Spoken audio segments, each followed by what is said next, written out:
Hi everyone.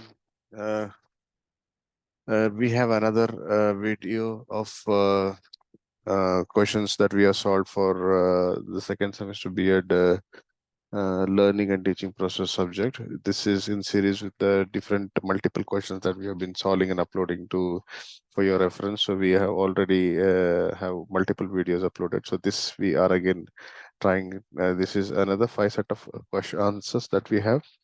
These are questions that are repeated for throughout the past year. So it's the high probability that this question can again come this year as well. So please do take a look. We have referred many resource books as well as resource materials, guides, as well as test books, as well as online materials to come up with this answer. We think that these answers are very correct. If you think otherwise, please do refer this as just guides and come up with your own answers. Also, if you're not interested in the audio of it, do mute and go through the videos by yourself, or you can take a printout or use the videos as you please. So let's go to the first question. Explain briefly Thorndike's learning theory along with his experiment. So basically, Thorndike's work mostly during his 20th century was basically towards learning or understanding human psychology or human behavior based on his experiments with various animals such as chickens, rats, or cats. He was the first to apply this. He was first to apply his learnings to the apply psychological theories to the field of learning. So until that, they were mostly medical, but this came out to the theory part of learning. One of his greatest contributions was after education was inspired by his operant condition experiment, particularly the lab device that people know as Thorndike puzzle box. This is a very famous experiment. So basically, his main score of the experiment is was that we can solve a problem or have a conclusion with the trial and error method also, with repeated attempts, various different attempts until a solution finds. So this is a way of a relation between stimulus and response. Thorndike propagated his theory with help of experiments performed on chicken, rats, and cats. And in this experiment, he put a hungry cat, in a puzzle box wherein it was locked and there was a latch inside. And he kept a fish outside, which the smell of the fish invoked a strong motive to the cat to come outside and have that fish. So the cat kept on trying to come out, making various efforts using its paws, its mouth, its claws, its to unlatch itself and come out of the box. And finally, in his own words, he tries to squeeze through every opening. It claws, it bites at the bars or the wires. It thrusts its paws through the opening claws and at everything it reaches. The experiment sums up in the following phases for learning. Then what learning is like, it has to have a drive, a goal, had to identify what the blocks are, or what it has to do, and I mean, what random movements it made, chances of success, what were the possibility of success, the selection of the correct solution out of the many more solutions that were there, and lastly, fixation. What was did the cat the next time coming around? Did it learn something? Like, did it in the next time it was put, whether it was able to directly do that, or again did it learn something? So this was the outcome of this experiment. Let's go to the next question. What are the stages of learning? So stages of learning, so there are many different answers for this. So one of the popular stages of learning, we say it has 3 stages of learning. Then there is four stages of learning.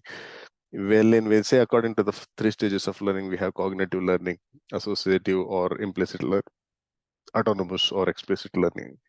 Whereas in the 4 stages of learning, we have unconscious incompetence, and conscious competence, unconscious competence. Technically, the term 4 stages of competence was originally established by Gordon Training International in the 70s. Cognitive learning basically refers to the learning that is a result from effective use of brain. Associative learning, when learning something based on new stimulus. And autonomous learning is self-directed learning. Okay. Associative learning, as you say, something, a thing, something that comes in your life teaches you something. without your direct interest in learning that is associated. Autonomous learning, you try to learn something, a skill, something in music, something like that. You try to learn, then you that is autonomous learning. The idea is that learners are not aware of how little or how much they know. They go through 4 stages listed below. If you are not aware of what and how you are learning unconsciously, there are 4 stages. That is what we don't know, that we don't know. We have to know that we know that we don't know. We work at what we don't know, and we don't have to think about knowing it because you already have acquired that skill, right? So in that way, so this is the answer. So you can just go through it. What is self-esteem? How is it useful for learning? Self-esteem is self-pride, like, you find yourself, you hold yourself very high in regard, saying that you see yourself in a very accomplished manner in whatever you do, in whatever you are.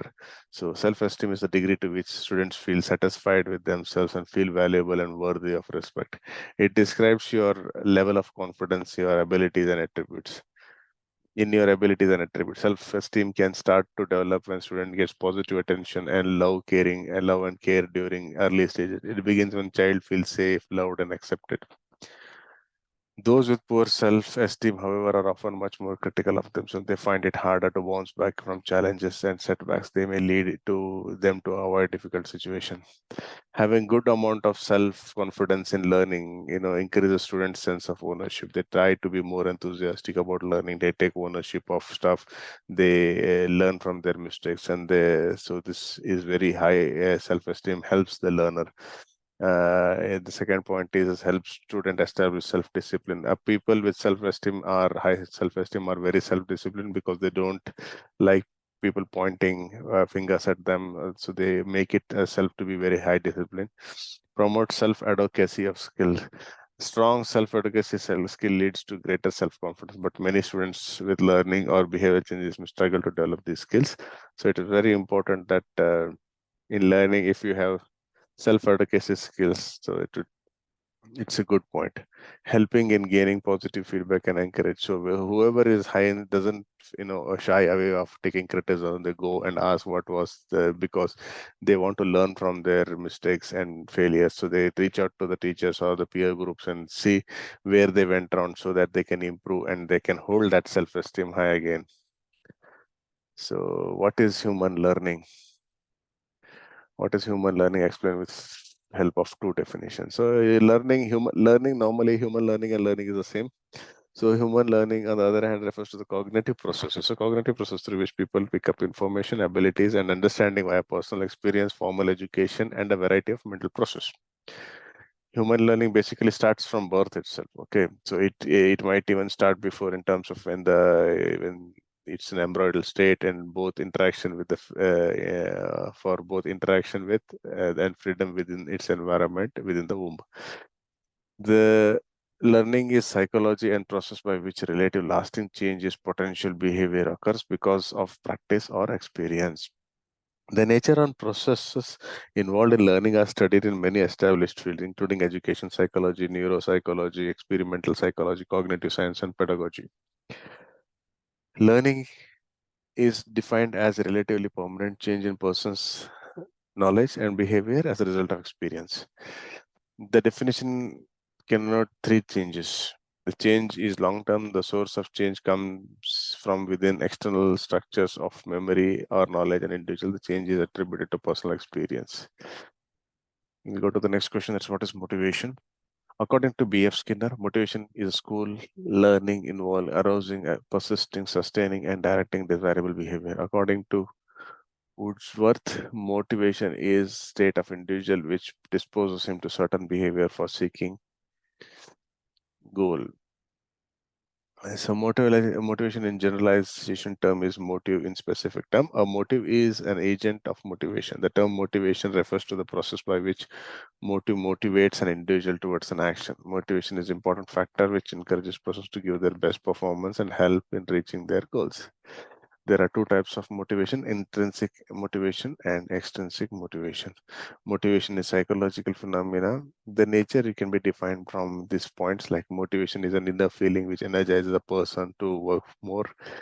The emotions or desires of a person prompt him for doing particular work. There are unsatisfied needs for a person with which disturb his equilibrium. The person moves to fulfill his unsatisfied needs by conditioning. Basically, the nature of motivation is to drive a person to something, accomplishing something, whether whether the outcome is failure or success, it doesn't matter. It's the drive for any person to do something, right? Is called motivation. So these are the 5 questions from this time around. Please do go through them, and if you find anything incorrect or wrong in them, do let us know in your comments below, and also help us help us by sharing this with your friends and peer groups, and do keep referring our videos, and happy learning. Thank you all.